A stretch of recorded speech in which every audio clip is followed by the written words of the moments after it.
waaw asalaamaaleykum mbokk ami téléspectateur Scope Vision ñoo ngi leen di nuyu di leen ziar tey nag ñu ñëwoon fii nga xam ne moo di ci Colle Valdelsa nekk ci région Toscana ci Siena ñëw fekk si fi ki nga xam ne moo di président Pathé Gueye nekk président Colle Valdelsa sénégalais de Colle Valdelsa tey ñëwoon tey pour sequm ay waxtaan ci li nga xam ne moo di association bi ak mboolem loo xamante ni rek soxal na suñu réew xam naa dañ leen di bàyyi ak moom incha allah rabbi mu daal di nuyoo après ñu daal di jàll ci waxtaan bi. salaamaaleykum monsieur Pathé monsieur Gueye. waaleykum salaam donc Scope Vision kontaan nañ nuyu nañ leen donc pour wax leen ni c'est énorme plaisir donc recevoir leen à Colle donc nuyu nañ ñëpp et puis xam naa dañ développer ci biir waxtaan bi. waaw kon ni mu ko waxee noonu rek moom nag ñu fàttali leen ni leen moom mooy ki nga xam ne moo yore association sénégalaise bi nga xam ne moo nekk fii ci Colle xam naa monsieur Gueye fi ñuy duggee ci waxtaan bi mooy dañ lay bàyyi nga wax ñu tuuti rek ci li nga xam ne moo di association sénégalaise bi maanaam ni ngeen ko créé ak maanaam li ngeen xam ne loolu ngeen di doxal foofu noonu ci association bi. Merci donc tout d'abord maa ngi présenté wu donc maa ngi tudd Pathé Gueye. Donc sénégalais la Sénégal laa juddoo fa laa màggee fa laa yaroo peut-être que jàng moo ma génne donc tey nag ñu ngi Colle Valdelsa fii lañ résider maag sama soxna ak sama njaboot fii laay liggéeyee aussi donc yàlla def nag depuis le 17 septembre dernier 17 septembre 2022 ñu ma nekk fi président association bu Colle Valdelsa COSEV donc depuis lors bientôt on va faire 1 an xam naa bu ñu koy feete tamit dinañ leen recevoir donc voilà pour dire un peu de moi c'est compliqué mais daal ñu xam ni daal donc loolu la am nañ jaar-jaar yu ndaw nag malgré notre jeune âge mais voilà pour parler daal de COSEV donc qui signifie la communauté sénégalaise de Colle Valdelsa donc association la boo xam ni si je ne m'abuse pas depuis 2012 lañ ko créé woon officiellement parce que bon après association bi taxawoon na mais officiellement ça veut dire que moom statut ñu registré ko tout ça donc mi ngi doon dox nekk association boo xam ni peut-être de pas à pas mi ngi doon dem donc ba 2022 man si laa si yegg si donc voilà ñi ngi waajal suñuy 1 an donc voilà ñi ngi noonu ci association bi di ci liggéey ak nag dëkk bi yëpp parce que bi ñu yegsee suñu première mbëbët lan la woon moo doon réorganiser waat association bi impliquer waat les gens de ce fait que je me rappelle bi ñuy teg bureau bi sax on a eu un bureau inclusif fexe nañ ba touche yëpp duggoon ci bureau bi muy mag muy xale muy jigéen donc ñëpp duggoon ci bureau bi donc c'est ce qui fait aussi yenn résultats yi nga xam ni mën nañ ci féliciter suñu bopp donc c'est bureau boobu noonu ñoo ci jàpp parce que comme on avait l'habitude de dire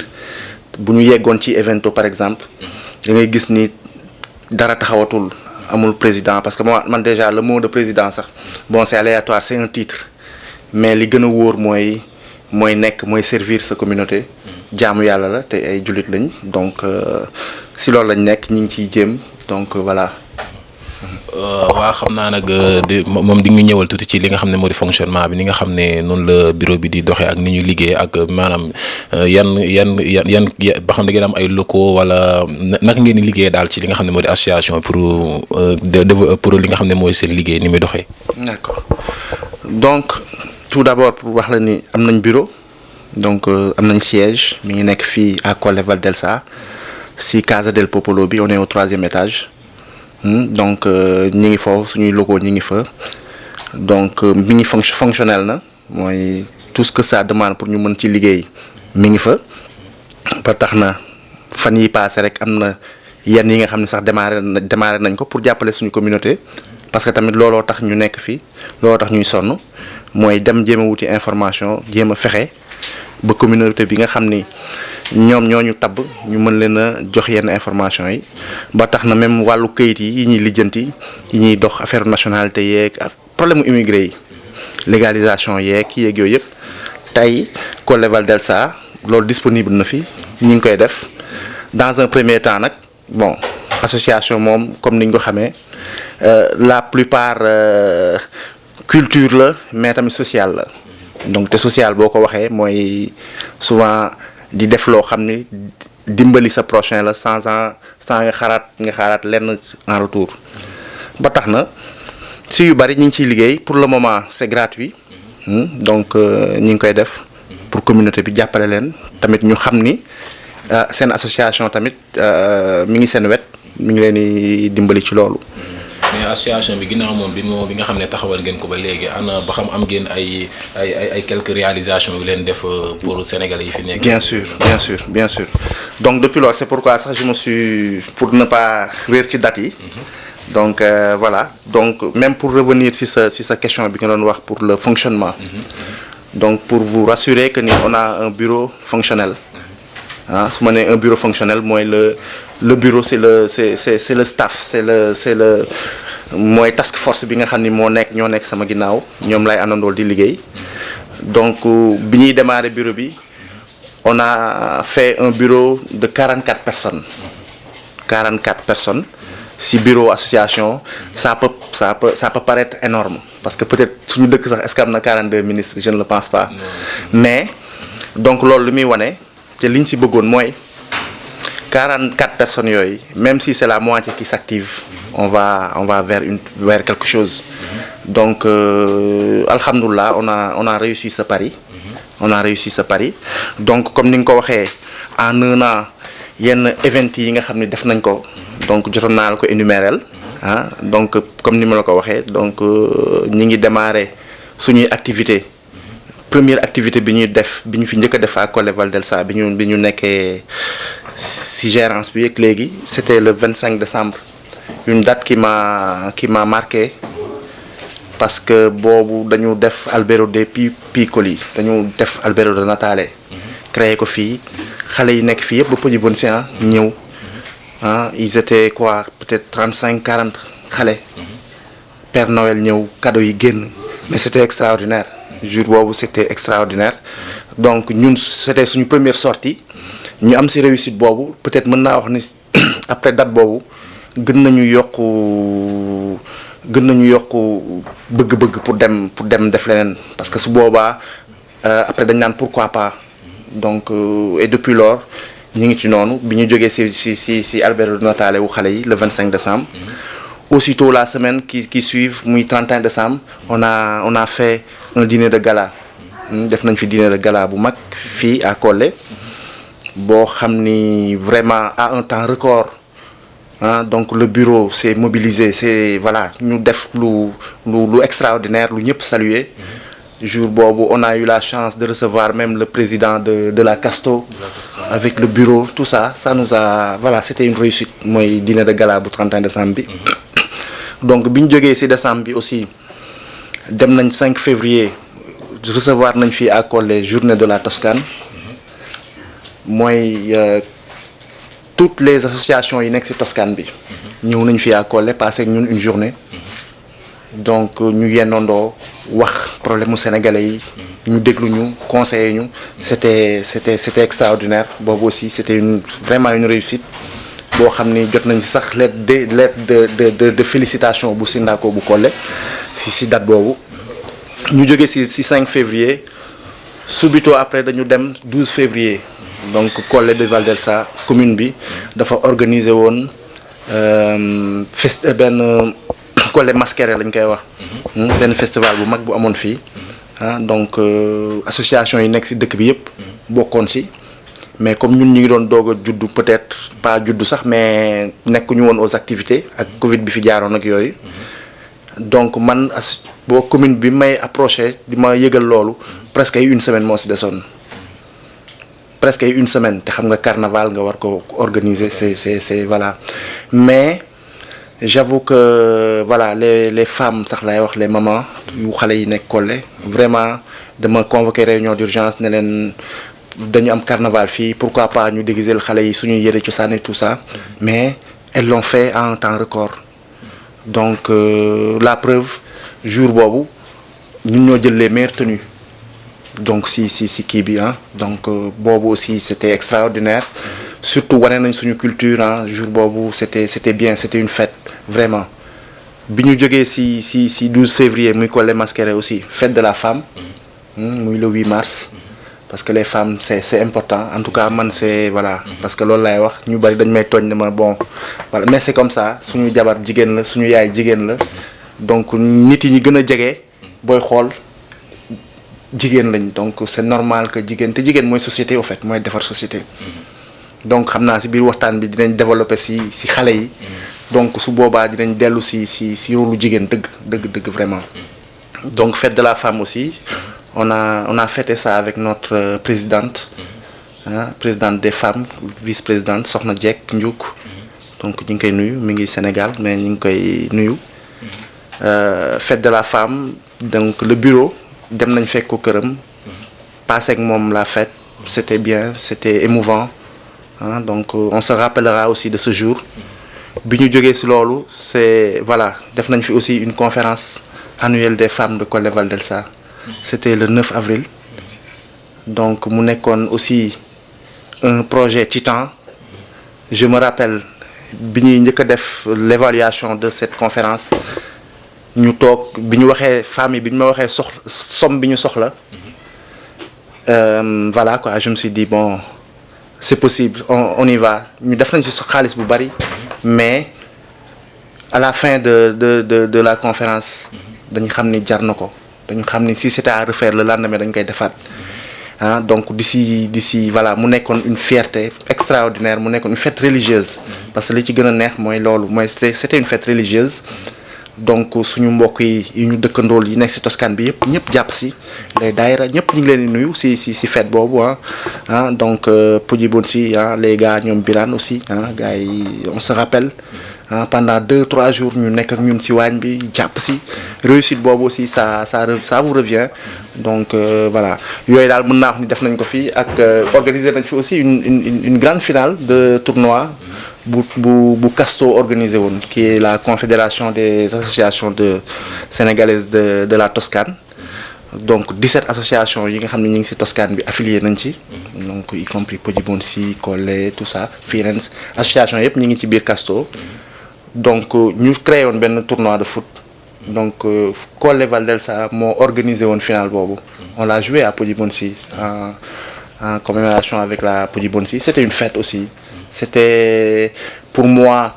benn fête buy wane suñu link ak Poggibonsi parce que c'était important pour man finale boobu ñu dem jouer jee ko à Poggibonsi même si qu'on pouvait le faire à Collé mais j'ai préféré ça parce que kii boobu noonu lañ soxla woon chaleur boobu noonu donc voilà c'est la même population donc yooyu yu ma mën a énumérer la yoo xam ni teg nañ ko fii ci biir dëkk bi organiser nañ ko fii donc après plus ou moins yii yëpp nag dañ ko def nit ñi peut-être ñoo ñuy wax ni rek am na réussite mais ñun dañuy jàpp ni donc voilà ñu ngi doog a door le meilleur reste à venir. waaw président comme ça du ñu déggee li nga xam ne moo di programme yi nga xam ne taxaw nañ ko dafay wane ne que intégration am na en fait seen diggante ak ñi nga xam ne ñoo autorités yi nga xam ne autorités tubaab yi nga xam ne ñoo nekk ci dëkk bi yooyu noonu ndax ngeen di doxalee. bien sûr oui bon mënul ñàkk bu ma jéggaluwaatee si retard bi ma leen tegal sax ba ñu guddee def émission bi nii parce que Sindaco Collé Val d'Elsa ñoom ñoo amoon evento fii ci Collé invité woon ma donc bi ma wàccee fa laa jubali woon parce que c'est important li may wax tout le temps peut-être que ñun suñu wàll mën nañu wax ni wéy na mais dañ fi am ay njaboot xale yi tuuti yi ñi ngi fii lañ bokk fii lañ juddoo fii lañ màggee seeni intérêt il faut que ñun ñuy dem pour xam lan la pour mën ko défendre donc moo tax du ma noppi di wax ni l'intégration il faut que ñu dem ko au vrai sens du mot pas yam ci voilà parce que yu ci bari dañuy def yoo xam ni dañuy def ay events yoo xam ni ñun la suñu biir ñun affaire sénégalais lañ koy def c'est bien nag ñu nga dajeek say mbokk ak yooyu mais nag il faut que tamit ñu nangu di détaché wu il faut que ñu nangu dem vers le local vers li nga xam ni moom lañ fi fekk si parce que pour njaboot ji la pour ñoom ñu comprendre parce que ñoom ormay ñun peut-être que man ak yow am nañ chance wu comme ni ma ko waxee ci début bi que ni Sénégal laa juddoo fa laa màggee fa laa yaroo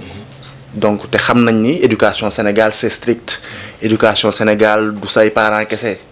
donc même le vieux du coin si yar bi la bokk boo déconné si biti gis nga donc ñun am nañ chance boobu dara tey mënuñu changer parce que dem nañ ba forger wu ci yu bari xam nañ ay vacances ci kër maam xam nañ yooyu te yooyu yëpp daf ñu forger donc dara mënatuñu changer mais ñii fi juddoo wala ñii fi ñëw à bas âge donc bu ñu góorgóorluwul ci ñoom donc ça va voilà quoi mooy li fi suñu anciens yi defoon ñun ñu ñëw di ci jéem mooy ñoom lépp la ñuy teg ci suuf. waaw xam naa monsieur Guèye dañuy daal di jàll ci li nga xam ne moo di yeneen question yi pour léegi yéen comme ça sénégalais yi yéen lan ngeen di xaar ci ñoom pour réussir li nga xam ne moo di association pour mu jëm kanam. li ñuy xaar ci ñoom en tout cas la communauté de Collet Val d'Elsa bon naturellement ci ñoom laay mën a ñaan parce que da nga leen di ñaan ah parce que peut-être que man souvent damay boole yu bari da ngay boole challenge da ngay boole góorgóorlu da ngay boole fulla da ngay boole fayda pourquoi parce que dafa amay nit yoo xam ni ah man jàpp naa ne ñoo la ëpp xel ñoo la mag ñoo la gën a jàng ñoo la gën a yaru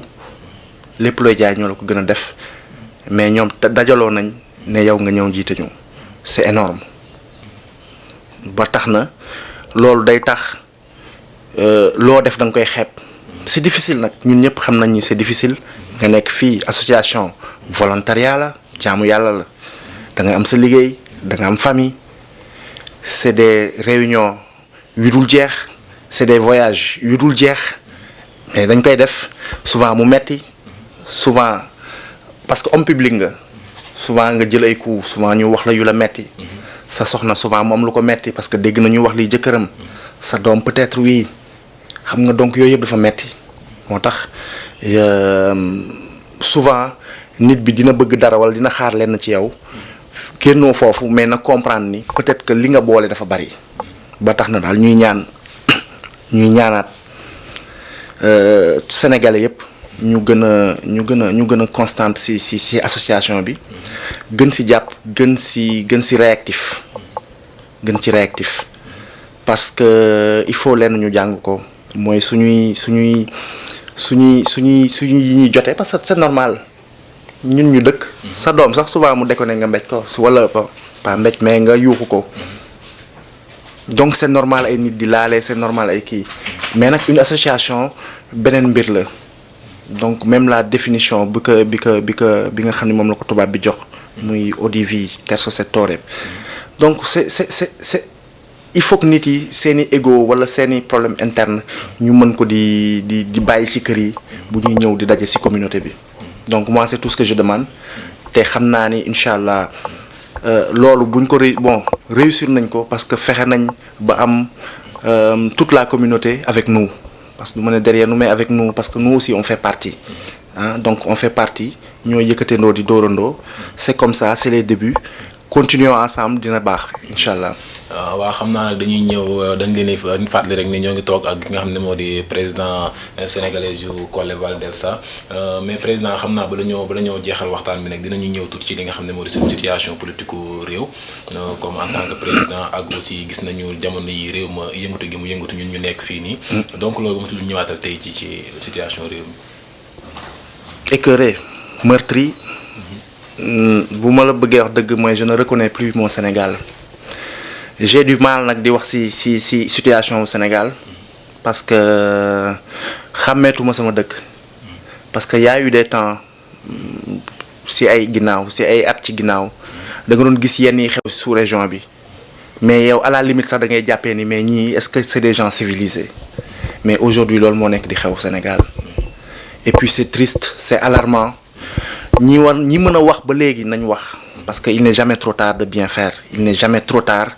que ñuy seetaan dëkk bi di dem vers dérive bi mu jëm nii c'est extraordinaire mais gis nga tey si yenn instances internationales yi nekk ci africain sax da nga koy nëbb da nga koy xaw a nëbb dalay metti parce que tellement l'Afrique c'est mais actuellement mais kenn xamul lan lay nirool donc il faut que ñu delloosiwaat xel yi xam ni ñun ñëpp ay sénégalais lañ haine bi xew Sénégal bi fa nekk nii warul jaru ko te haine boobu noonu transversé na ba dugg si fépp parce que lu xew Sénégal day xew fii parce que ñun ay sénégalais lañ. waaw président ci loolu noonu xam naa dañuy ñëw rek pour laaj la tuuti ci li nga xam ne moo di implication immigré yi ci li nga xam ne moo di politique Sénégal dañu gis temps yii nii comme ça immigré yi ñoom dañu gën a jox temps li nga xam ne moo di politique Sénégal. loolu noonu comme ça immigré dañu am problème ak état bi wala dafa am lu ñu doon xaar ci état bi lu ñu gisul wala daal. waaw mais tu sais l'immigré nit la boo xam ni lu mu wax Sénégal dañ ko war a dégg. tu sais pourquoi. parce que lui il a la chance nous on a la chance de génn Sénégal gis leneen xam nga di ma wan lii kese ma gis leneen bu rouge damay xam ni am na leneen donc nous on a cette chance donc ñun dañuy gën a mën a gis comme ni ñuy waxee nit bi day nekk ci kaw tiim li ci suuf ñun on sait que lu bari c'est possible du ay littérature du ay nit yu neex baat du ay nit yu ñëw di rouler ay air non il faut ñu xam ni dëkk liggéey moo koy defar dëgg moo koy defar il faut que ñuy waxante dëgg mais Sénégal malheureusement ay kilifa ñooy taxaw di wax lu leen neex donc ñun cette nouvelle génération mais même ñun on se perd en fait on se perd l'immigré c'est normal qu'il donne son mot parce que saa yi neexul nga nekk àll sa njaboot nekk fële sa dëkk nekk noonu nga fay gis yenn yi wala nga fay dégg yenn yi mais c'est extraordinaire plus de 1600 détenus politiques ou d'opinion mais ça waaye dëkk boobu mais war na am ay piliers yu mën a jàpp ci loolu que loolu arrêté parce que loolu du lu jëmale dëkk ba fenn jëmalewuñ fenn parce que nit soubassement wu nit mooy xolam mooy yëg-yëgam te loolu mënoo ko xañ nit mën nga ko rey mais mënoo ko xañ yëg-yëgam am sa yëg-yëg wax ko mais saa waay jarul jàpp nit bi yàq carrière am comme ça mu waroon liggéey parce que nit boo jàpp parce que dafa la wax lu neexul muy état muy opposition nit bi wax na lu ko neexul ñu jàpp ko tëj ko mais man su ma nekkee son boss mais bu liggéey suul pendant 10 jours mais je le remplace mais kooku fut nga viom en l'air et c'est des intellectuels qui font ça mais loolu moo lay metti tey tu vois des universitaires yu toog ci télé bi wala yu toog di wax yoo xam ni mais da nga naan lii dootul dëkk donc loolu cri de cœur la rek bu immigré yi bëri nañ say morom yoo xam ni peut-être que seen wax neexul ndax loolu la rek quoi parce que dañu gis loo xam ni du dëgg du yoon ñu koy kaas mais bon parce que tey ji ñun ñu ci bari mënoon nañ ne Sénégal bu tàkkee suñu yoon nekku ci xam nga tey ji man bu ma ko jëlee sama cas mën naa ne par exemple Sénégal sama yoon nekku ci yàlla na leen yàlla yërëm sama papa décédé na sama yaay décédé na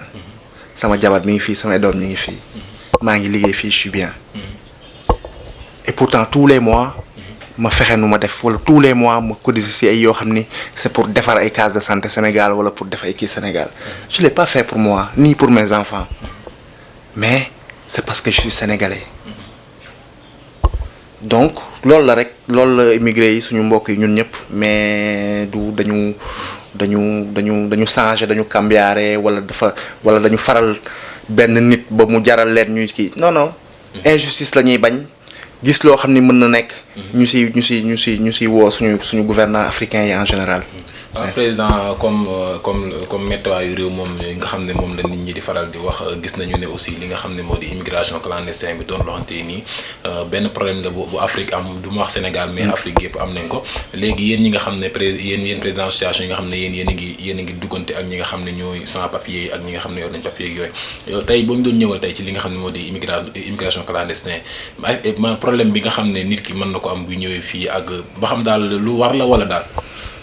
comme ni ko jeunes yi Sénégal yi gisee. lu war la non. Pourquoi non? Si c'était moi je ne pense pas que je le ferais. Moi laa wax. mais nag nit bi fi mu toll. risque vie parce que man mës naa dugg ci bateau. dugg ci bateau guddi gi nii ma taxaw ci terrasse bi mais lépp lëndëm mais affaire bi jaxasoo te man leer na ma ni si croisière laa nekk am na sécurité tout se passe bien mais donc ñiy jël gaal yooyu souvent da ngay xool télé bi wala nga xool reportage yi sa rangoon day wàcc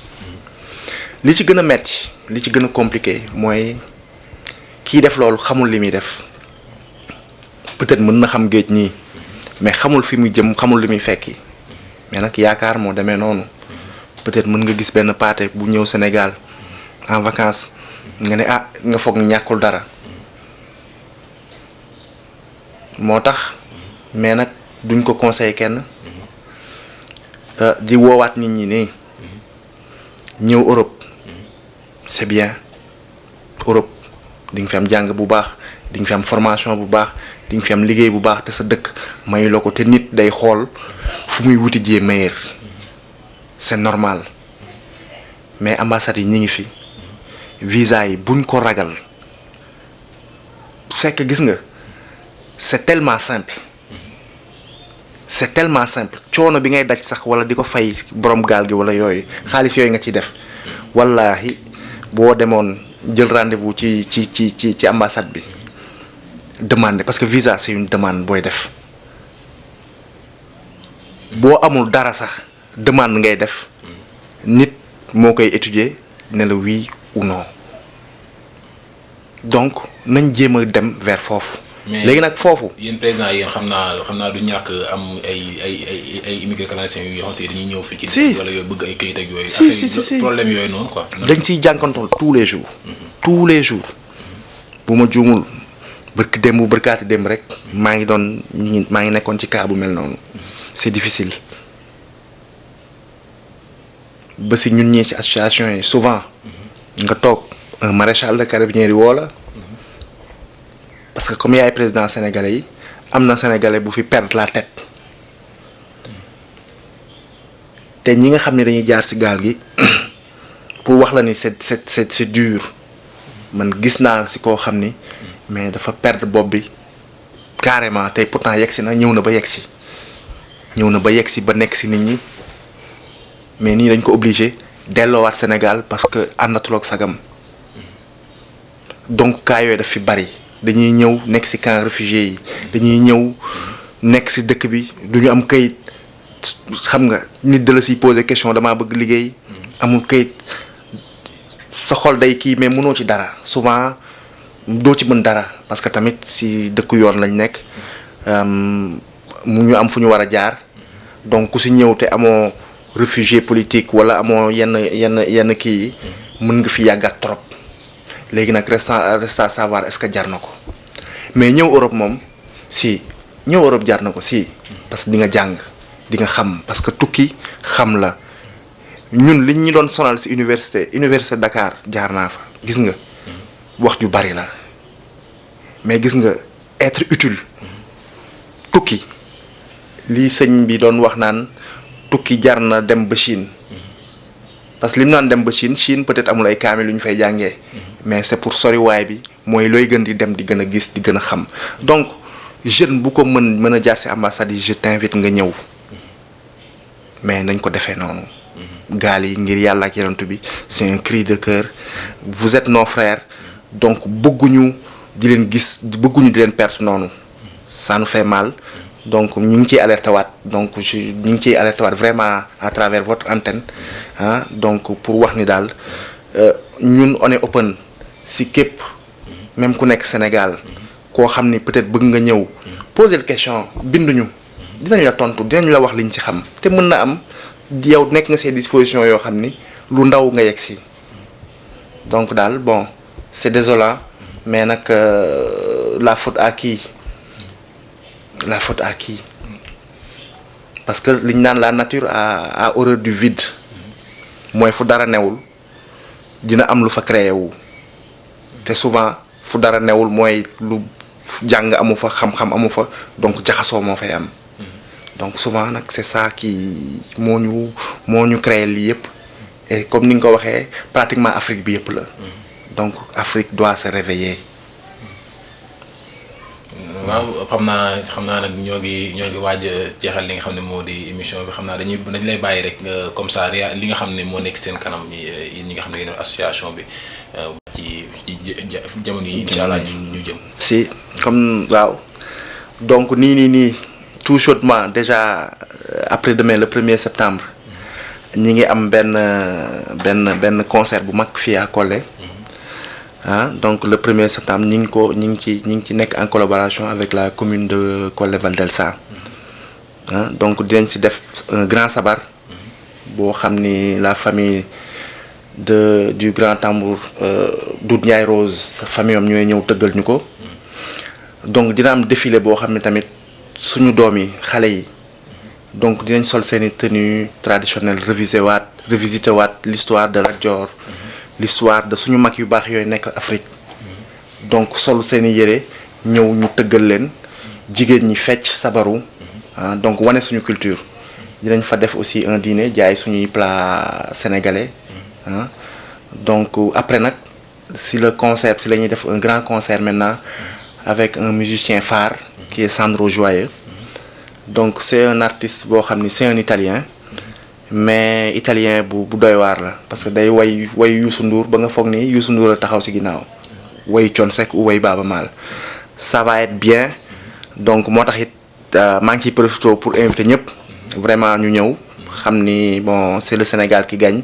c'est la culture sénégalaise qui gagne parce que bon tey ñun ñi ne ci association yi loolu rek mooy suñu rôle mooy social ak culture. Donc bu ñu mënee wane suñuy culture suñuy doom xam seen culture tubaab bi tamit comprendre suñuy doom parce que loolu moo tax ñu ci ñuy bëgg di yëkkati yooyu c'est pour que ñi xamul xam ni lii culture la su boobaa dina tax ñu gën a accepter suñuy doom dina tax le vivre en commun gën a simple ci ñaari côté yëpp.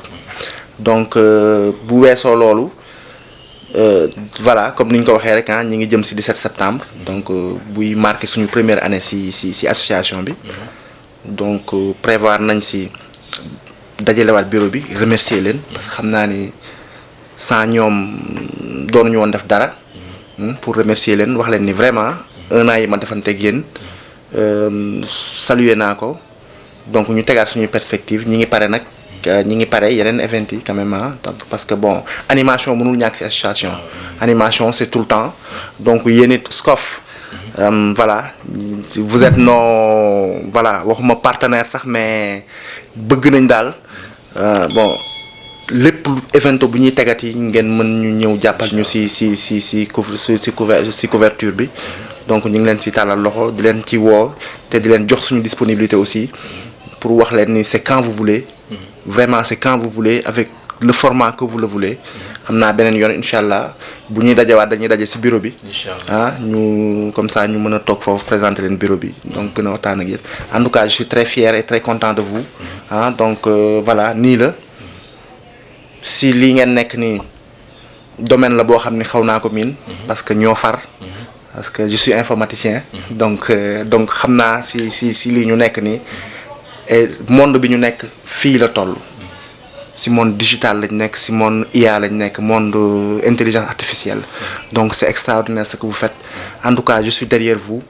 donc ñu ngi leen si tàllal loxo puis yéen di leen jox suñu disponibilité di leen remercier vraiment c'est énorme ngeen fekk ñu fii mën a permettre ñu wax tuuti si association bi wala wax suñu xalaat Sénégal en tout cas merci. waaw merci président ñoo ngi lay jaajëfal ci li nga xam ne moo di waxtaan bi ak teewlu gi di sant di gërëm ñi nga xam ne ñoo ñu suivre ci Esco Vision di leen jox incha allah rabi dig daje ci yeneen numéro suñu jotaay merci beaucoup et à la prochaine incha allah.